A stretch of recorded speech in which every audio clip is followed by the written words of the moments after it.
Muy buenas tardes, hermanos. Les voy a invitar para que hagamos una oración y ponernos en las manos de Dios. Bendito Dios y Padre Celestial, cuántas gracias, Señor, te damos por la oportunidad, el privilegio, Señor, que tú nos das, el poder estar reunidos aquí como iglesia, Señor, sabiendo que tú estás aquí con nosotros, Señor. Gracias, Señor, te damos porque te hemos alabado, te hemos exaltado y ahora, Señor, queremos recibir el consejo de parte tuya, Señor, a través de tu bendita palabra, Señor. Señor, es cierto, yo soy una sierva inútil, pero eres tú, Señor, el que has de hablar a la vida de cada corazón, pues tú mejor que nadie lo conoce, tú sabes la necesidad, tú sabes, Padre bendito, en qué condición cada uno de nosotros es que estamos aquí. Y por eso, Señor, oro y te pido, por favor, la asistencia de tu Espíritu Santo. Que sea tu palabra, Señor, tu verdad, la que se quede en cada mente, en cada corazón y haga la obra y el propósito para el cual tú ya lo tienes, Señor, predestinada esta prédica, Señor. En tus manos dejo este tiempo, quita toda palabra ociosa, Señor, y que se quede solamente la que ha de edificar. En tus manos nos ponemos en el nombre de Jesús. Amén. Bueno, continuamos con el propósito de la iglesia. El tema de hoy es una iglesia que sabe adorar. Todo cristiano, todo hijo de Dios debe saber responder a 3 preguntas fundamentales, las cuales son, número 1, les voy a poner ahorita en la pantalla nuestro hermano, ¿por qué y para qué existe la iglesia? La segunda pregunta es, ¿cuál es el propósito que debe de cumplir la iglesia? Y número 3, ¿por qué Jesús dejó la iglesia en medio del mundo? Bueno, la respuesta a cada una de estas preguntas las vamos a dar. La respuesta a la pregunta número 1, ¿para qué y por qué existe la iglesia? La respuesta es para adorar a Dios. La segunda pregunta, la cual dice, ¿cuál es el propósito que debe de cumplir la iglesia? Es para edificar a los creyentes, que estos maduren, que sean a la imagen y a la estatura del varón perfecto que es Cristo. Tenemos que ayudarles a crecer, ¿cómo? Enseñándoles, instruyéndoles, discipulándolos. Y la número 3, la cual dice, ¿por qué Jesús dejó la iglesia en medio del mundo? Y la respuesta es para evangelizar. Pero si nosotros fallamos en alguna de estas como congregación local, estamos fallando en nuestra razón de existir, porque necesitamos tener un equilibrio. Por ejemplo, hay iglesias que dicen, nosotros somos iglesias evangelizadoras, y qué bueno, es perfecto, pero ¿dónde queda la adoración, que es el principal propósito por el cual nos salvó Dios? Porque nos salvó para la alabanza de su gloria. ¿Dónde queda? Y ahorita vamos a verlo a detalle este punto. Otros dicen, nosotros nos enfocamos a la pura doctrina. Enseñar a los cristianos está perfecto, pero ¿dónde queda la evangelización y la adoración? Otros dicen, nosotros somos una iglesia adoradora, pero si no se complementa con la edificación, con la enseñanza, con el discipulado y la evangelización, pues no estamos cumpliendo el propósito. Tenemos que tener un equilibrio. Y hoy nos vamos a enfocar a esta primera pregunta.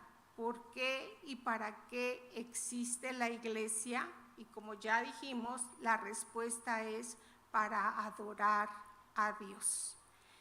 Y en el pasaje que leímos de Efesios capítulo 1, versículo 4 al 6, dice la palabra de Dios: según nos escogió en Él antes de la fundación del mundo, para que fuésemos santos y sin mancha delante de Él, en amor, habiéndonos predestinados para ser adoptados hijos suyos por medio de Jesucristo, según el puro afecto de su voluntad. Ahora, ¿para qué nos hizo sus hijos? ¿Para qué nos escogió? Y el versículo 6 nos da la respuesta y nos dice: para la alabanza de la gloria de su gracia, con la cual nos hizo aceptos en el amado. Y el amado es Cristo. Ahora, si vamos al versículo 13 y 14 de este mismo capítulo 1 de Efesios, nos dice: en Él, o sea, en Cristo, también vosotros, habiendo oído la palabra de verdad, el evangelio de vuestra salvación, y habiendo creído en Él, o sea, en Cristo, fuisteis sellados con el Espíritu Santo de la promesa, que es las arras. Esto es, que es la garantía que ustedes y yo somos pertenencia de Dios. Dice: de nuestra herencia hasta la redención de la posesión adquirida. ¿Y para qué es todo esto? Para la alabanza de su gloria. Entonces, el llamado más alto que tiene la iglesia es adorar a Dios, es exaltar a Dios. Cuando nosotros le decimos Él es el Rey, Él es el Señor, Él es santo, nosotros estamos exaltando la grandeza de Dios. Estamos reconociendo su carácter, sus atributos como el único Dios vivo. Y esa adoración, por supuesto, que solo Él es digno. El Señor, Él es digno de recibirlo porque Él creó a la iglesia, por Él existe la iglesia. Y Romanos 1:21 nos dice: pues habiendo conocido a Dios, no le glorificaron como a Dios, ni le dieron gracias, sino que se envanecieron en sus razonamientos y su necio corazón fue entenebrecido. Entonces, alguien que no glorifica a Dios, que no le da gracias, vemos aquí en este versículo las consecuencias, el cual nos dice muy claro que su corazón está entenebrecido, su entendimiento está lleno de tinieblas. Y entonces, pues al estar lleno de tinieblas, pues no hay tal adoración. Por el contrario, deshonran a Dios y comienza la caída. Y eso es despreciar a Dios. Primera de Pedro 2:9 nos dice: mas vosotros sois linajes escogidos, real sacerdocio, nación santa, pueblo adquirido por Dios, para que anunciéis las virtudes de los grandes predicadores. ¿Así dice? No, ¿verdad? Dice: para que anunciéis las virtudes de los grandes cantantes cristianos. Tampoco, ¿verdad? Porque parece que en estos últimos tiempos la iglesia eso es lo que entiende. Hoy se exalta más los talentos, las virtudes, las gracias de las criaturas antes que al Creador. Y entonces ustedes y yo pues estamos fallando. Nosotros necesitamos corregir y enseñar al pueblo de Dios que el único merecedor de toda alabanza, de toda adoración, de toda gloria es solamente Dios, nadie más. Según la Biblia, ustedes y yo somos una comunidad de pecadores rescatados de nuestra vana manera de vivir. Y el gran mandamiento que Dios dio a su pueblo y también nos lo dio a nosotros, el cual está en Deuteronomio capítulo 6, versículo 4 y 5, el cual dice: Oye Israel, Jehová nuestro Dios, Jehová uno es, y amarás a Jehová tu Dios con todo tu corazón y de toda tu alma y con todas tus fuerzas. Entonces, note usted la palabra que se repite aquí en estos versículos, es con todo, ¿sí? Porque si Dios nos entregó todo, lo menos que usted y yo podemos hacer es amarlo con todo nuestro corazón. Entonces, toda nuestra adoración, toda nuestra exaltación, nuestro agradecimiento va dirigido al que es por sobre todo nombre. Pregunta: ¿cree usted que nos podemos desviar de la verdadera adoración? ¿Sí o no? Claro que nos podemos desviar. Por todos lados se ve. Israel, el pueblo escogido de Dios, se desvió. La iglesia de hoy se está desviando. Hoy la iglesia está pasando por tiempos oscuros porque no hay palabra de Dios. Estamos como en los tiempos de Samuel, ¿usted lo recordará? Entonces, al no haber palabra de Dios, no se glorifica, no se exalta al Dios. Se exaltan más los dones, los talentos de los hombres que sirven a Dios. Y debo de decirle que se está perdiendo la verdadera adoración. ¿Y qué es la verdadera adoración al Dios vivo? Es atribuirle a Dios el valor supremo por sobre todas las cosas, porque solamente Él es digno de la adoración. ¿Y qué significa digno? En Apocalipsis capítulo 4, versículo 10 y 11, esta es una escena en el cielo. Y bueno, estos versículos dicen a la letra así: los 24 ancianos se postran delante del que está sentado en el trono y adoran al que vive por los siglos de los siglos. Entonces, ¿por cuánto tiempo adoraban? Dice aquí que por los siglos de los siglos, ¿sí? Y luego dice: y echan sus coronas delante del trono. ¿Qué significa echar coronas delante del trono? Bueno, estas coronas que tenían estos 24 ancianos eran todos los logros, triunfos y victorias de estos 24 ancianos representaban a la iglesia, pero también significan todos los logros que usted y yo podemos tener aquí en el mundo. Entonces, todos esos logros no nos deben de llevar al punto en que nosotros recibamos esa honra, ni esa gloria, ni esa alabanza. Jesús dijo: yo no recibo la alabanza de los hombres, o sea, la gloria del mundo. Pablo también decía: si yo agradara a los hombres, no sería siervo de Cristo. Es decir, que los logros que podamos tener usted y yo, pues es bueno. Qué bueno que usted triunfe en su negocio, que le vaya bien, que Dios le bendiga. Qué bueno que cada uno de los estudiantes logre sus objetivos. Qué bueno que usted predica con excelencia la palabra de Dios. Qué bueno que los que ministran la alabanza lo hagan con excelencia. Eso es bueno, son logros. Pero Jesús dijo que cuando nosotros hagamos lo que tenemos que hacer, digamos que somos siervos inútiles porque hicimos lo que teníamos que hacer. Porque cuando un cristiano busca el reconocimiento, la fama ante la gente, pues obviamente se empieza a distorsionar la verdadera adoración.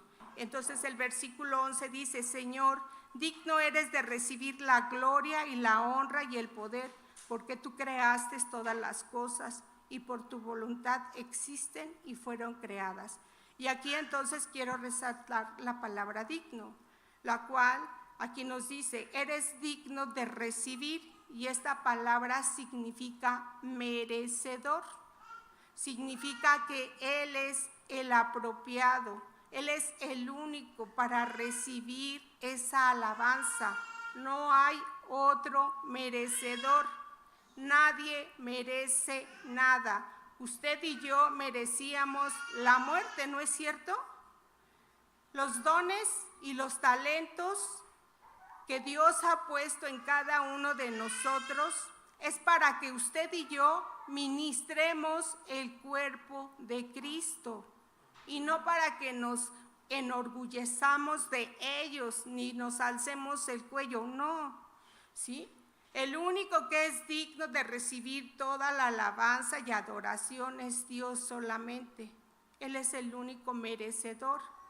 Pero también tenemos que voltear la tortilla, porque se tiene que cocer del otro lado, ¿verdad? Entonces, nuestra entrega a Dios en la vida cotidiana es la otra parte de la adoración, es la expresión de la verdadera adoración hacia Dios. Y lo que usted y yo le atribuimos hace un momento con nuestras alabanzas que hicimos a todo pulmón, ¿sí? Fue una alabanza exaltada, fue una alabanza gloriosa, la cual fue producto de lo que hay en nuestro corazón. ¿Y qué hay dentro de nuestro corazón? Hay gratitud, hay amor, hay reconocimiento. Entonces, todo lo que se le tributó a Dios, todo lo que se le cantó, fue por medio de una expresión corporal, por medio de nuestra boca. También dice la Biblia que cantemos alabanzas al Señor, que levantemos nuestras manos en señal de rendición, que nos postremos a Él.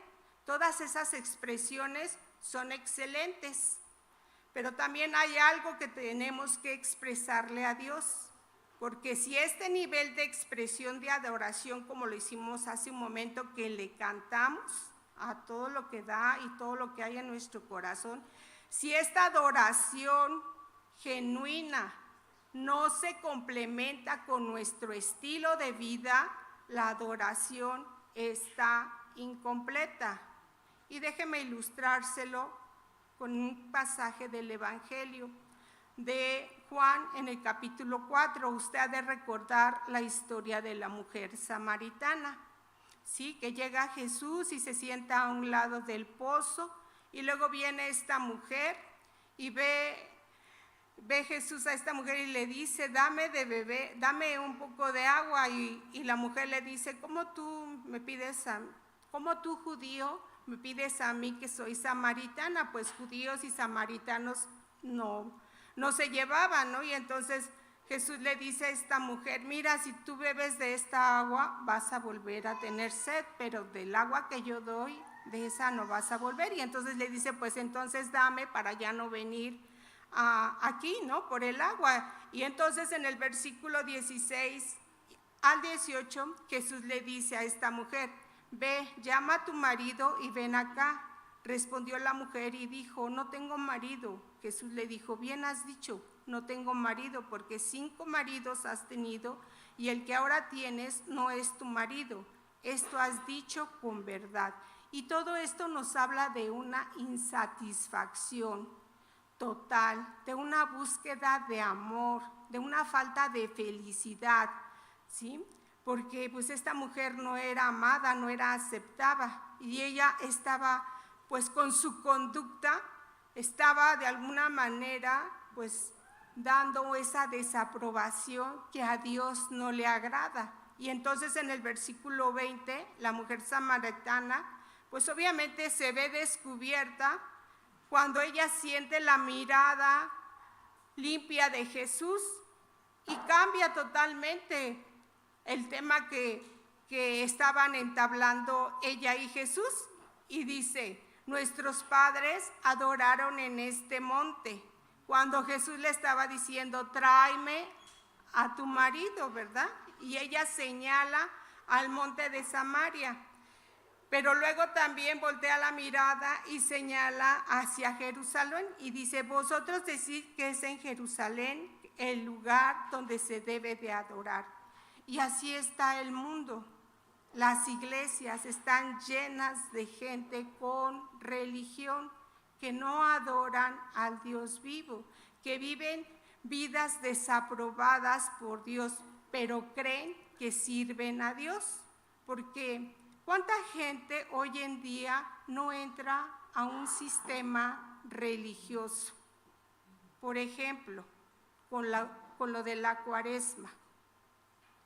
Ay, es que hoy es Viernes Santo y hoy no voy a comer carne porque eso es pecado. Ah, pero ¿cómo cometen pecado? Y la verdad es que no es nada grato decirlo, ¿verdad? Porque usted podrá dejar de comer una hamburguesa y comerse un filete de pescado y echarle una mentira a su esposa de que salió a las 12 de la noche cuando usted realmente salió a las 6 de la tarde. ¿Eso es coherente? No, ¿verdad? Pero, pues a muchos no les agradan que les hablen con la verdad, porque la verdad no peca, pero cómo incomoda. Pero también hay gente con corazón noble para Dios. ¿Y sabe cuáles son los verdaderos adoradores, hermanos? Los que demuestran con sus vidas lo que creen de Dios. Entonces continúa esta historia en el versículo 21 al 23. Jesús le dijo: mujer, créeme que la hora viene cuando ni en este monte ni en Jerusalén adoraréis. Vosotros adoráis lo que no sabéis. Y le pregunto, ¿usted sí sabe a quién adora? Porque aquí Jesús dice que muchos ni siquiera saben a quién adora. Entonces continúa diciendo Jesús: nosotros adoramos lo que sabemos, porque la salvación viene de Jesús, mas la hora viene y ahora es cuando los verdaderos adoradores adorarán al Padre. Y esto implica que también hay falsos adoradores. Entonces, los verdaderos adoradores adorarán al Padre en espíritu y en verdad. ¿Qué verdad? La verdad de la palabra de Dios. Él es el que pone las reglas. Él es el que nos dice cómo es que tenemos que adorarlo. Él es el que nos dice cómo es que nos tenemos que conducir, cómo es que debe de ser nuestro peregrinar en este mundo. ¿Sí? No es lo que yo diga o lo que yo piense. ¿Sí? Y por eso es que han inventado tantas religiones y tantas formas de adoración. Pero también déjeme decirle que ninguna religión le lleva a Dios. El único que nos lleva a Dios es Jesús, porque Él es el camino, la verdad y la vida. Y nadie va al Padre sino a través del sacrificio perfecto de Cristo. Continúa diciendo el versículo 23, porque también el Padre, tales adoradores, ¿qué hace? Busca. ¿Y por qué busca? Fíjese, antes de que usted llegara a las 11 de la mañana que inicia aquí nuestra reunión, ya estaba aquí el Señor buscando esos adoradores. Y empezaron a llegar, ¿verdad?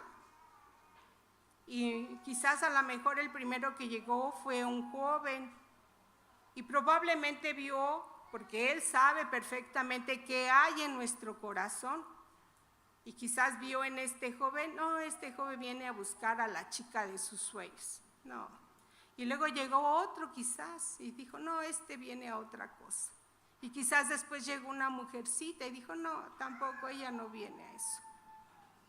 Él está buscando verdaderos adoradores que le adoren en espíritu y en verdad, con todo su corazón.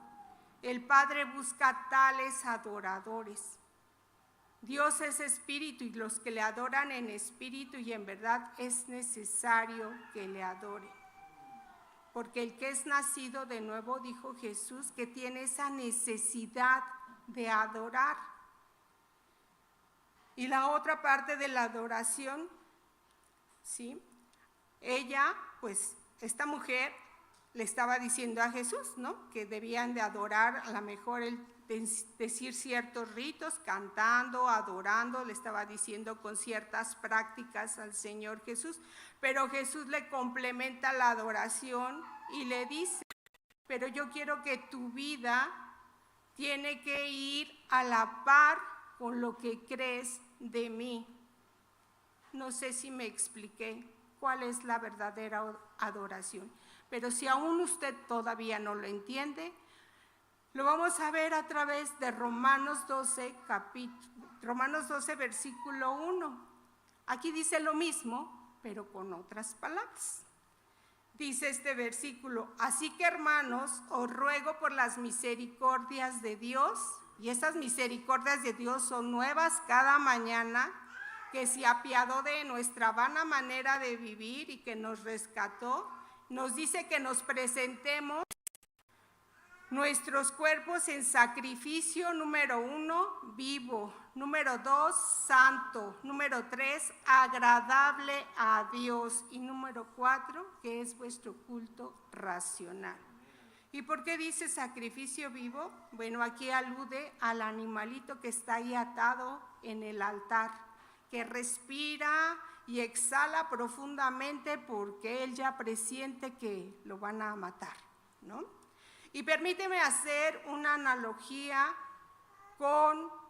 de esto con lo que le estoy diciendo con Cristo. No sé si usted se ha de recordar cuando Cristo estaba ahí en el Getsemaní. Él sintió un gran peso, ¿sí? Él estaba ya ahí prácticamente agonizando y nos dice la Biblia que eran grandes gotas de sangre, ¿sí? Que era tal la presión que él sentía, porque como Cordero de Dios, pues iba a llevar nuestros pecados, ¿sí? Y morir, pues cuesta. Él oró y dijo, Padre, si es posible de mí, quita esta copa, pasa de mí, que no se haga mi voluntad, sino la tuya. Y antes de subir a la cruz, bueno, ¿qué no le hicieron? ¿No? Lo escarnecieron. Luego lo clavan en la cruz y está agonizando, agitado, y dice, Padre, perdónalos porque no saben lo que hacen. ¿Y sabe qué es esto? Es la expresión de adoración más profunda de Cristo hacia el Padre. Y esto nos enseña a nosotros que cuando usted y yo perdonamos a aquel que nos ofendió, a aquel que nos hirió, esa va a ser la expresión, cuando usted y yo los perdonamos, va a ser la expresión más profunda que usted y yo podamos darle al Padre de adoración. Porque también a nosotros cuando nos ofenden, cuando nos lastiman, quizás a lo mejor nos golpean, pues nos dolió, ¿verdad? Y cuando usted y yo perdonamos, entonces estamos completando la adoración espiritual de proclamación verbal y de levantar nuestras manos con nuestro estilo de vida que a Dios le agrada. Jesús dijo que cuando estemos orando, si tuviéramos algo en contra de alguien, que nosotros lo perdonemos, así como Él nos perdona, porque si nosotros no perdonamos, Él tampoco nos va a perdonar. Entonces, no dejemos que ninguna raíz de amargura brote en nuestro corazón, porque por eso se deja de alcanzar la gracia de Dios y sobre todo contaminamos a los que nos rodean. Entonces, nuestra adoración al Dios vivo debe de ser de acuerdo a lo que decimos y creemos de Él, porque entonces si no reflejamos lo que creemos, nuestra adoración es en vano, ¿sí? Entonces nuestros cuerpos, continúa diciendo Romanos 12:1, cuerpos en sacrificio vivo, santo, y aquí santo significa puro, sin mancha. Entonces, ¿cómo fue que Cristo llegó al Calvario? Como un cordero sin mancha, puro, sin defecto. Y también Efesios 4:1 nos dice, yo pues preso en el Señor, os ruego que andéis como es digno de la vocación con que fuisteis llamado. Y aquí el verbo andar en el griego significa un caminar continuo, de cada día, no es de vez en cuando, es en todo momento, ¿sí? Que caminemos como es digno.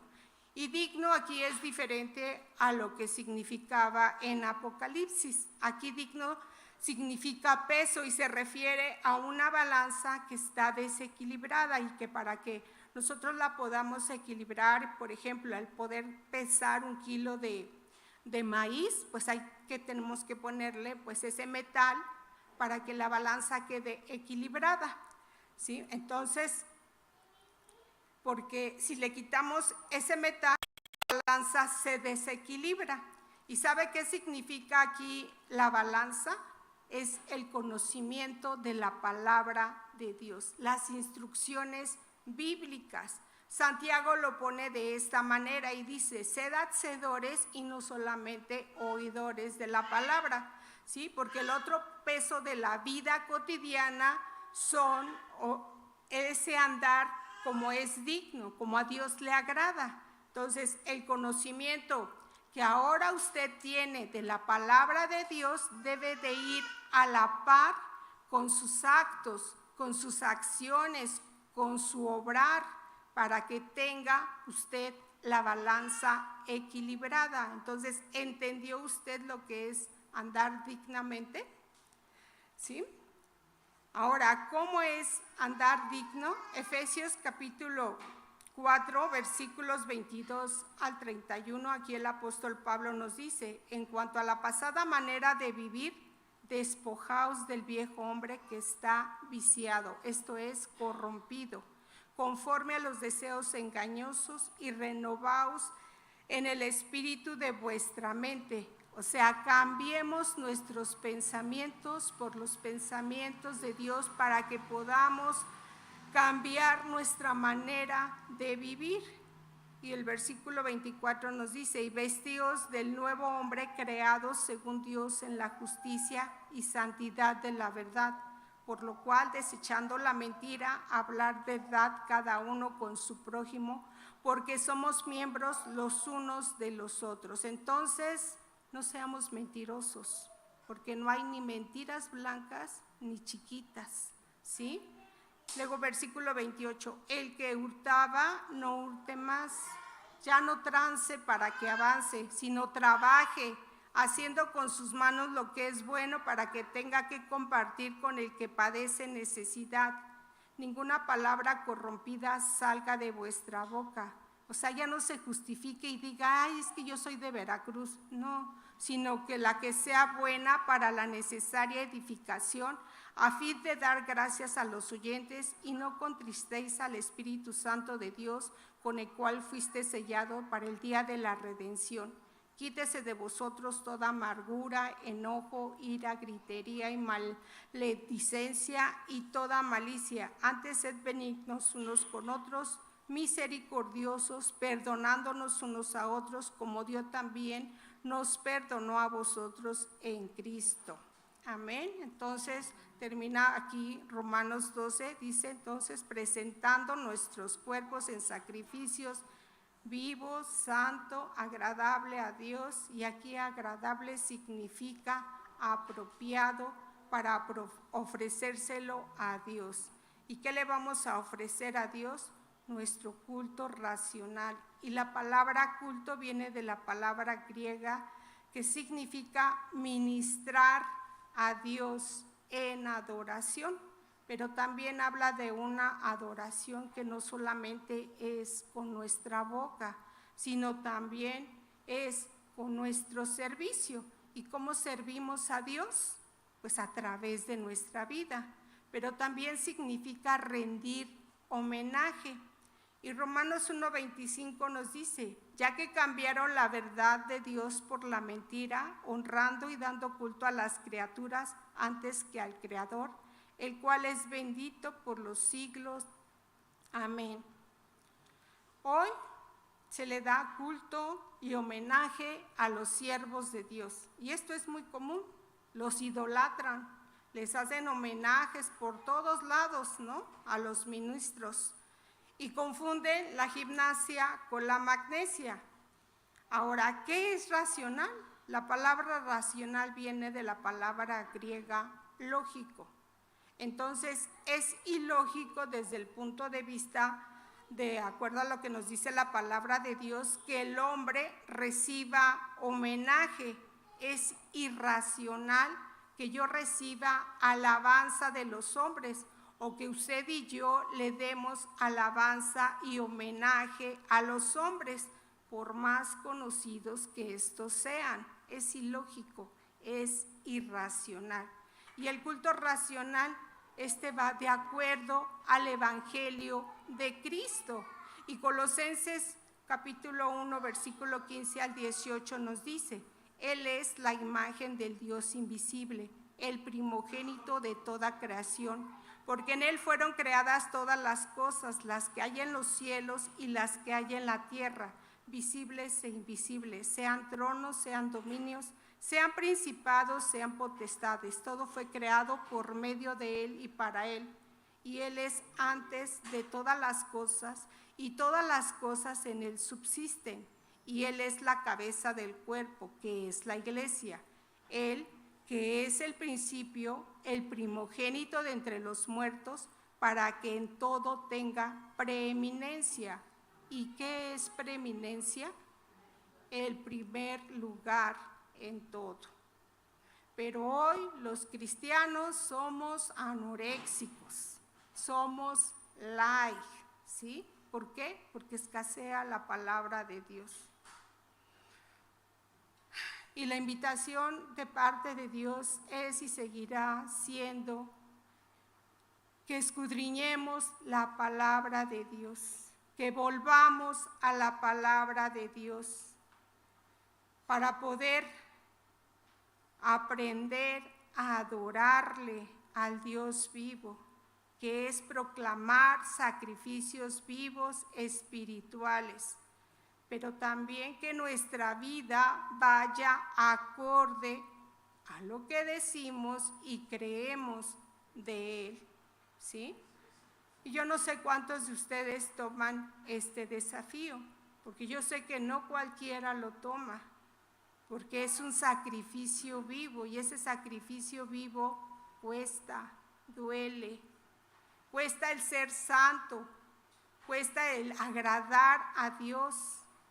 Y yo sé que los tiempos no son nada buenos. Cada día la cosa se va a poner peor. Y no nada más en nuestro país, a nivel mundial. Porque con toda la legalización que se da, con todo aquello que a Dios no le agrada, hermanos, la situación de verdad no se va a poner mejor. Y a lo mejor necesitamos tomar un gran respiro, porque ahí es donde se va a ver quién realmente es un verdadero hijo e hija de Dios. Nosotros hemos sido llamados, hemos sido sacados de las tinieblas para anunciar las virtudes de aquel que es el camino, la verdad y la vida, de aquel que es bueno, de aquel que es el pan de vida, de aquel que es la vida. Y de esto, hermanos, vamos a hablar hasta que Cristo venga, aunque a algunos no les guste, pero también la otra parte de la adoración que dice: sed santos como yo soy santos, dice el Señor. Por eso nos tenemos que esforzar en conocer y obedecer cada una de las instrucciones que el Señor nos da a través de su palabra. La adoración a Dios debe de ser siempre nuestra máxima prioridad. De esta manera nuestra vida va a ser un fiel reflejo de Cristo, de adentro hacia afuera. Reitero, ¿acepta usted el desafío? Recuerde, Dios mejor que nadie conoce el corazón de cada uno de nosotros. Usted y Dios. Dios le bendiga. Buenas tardes.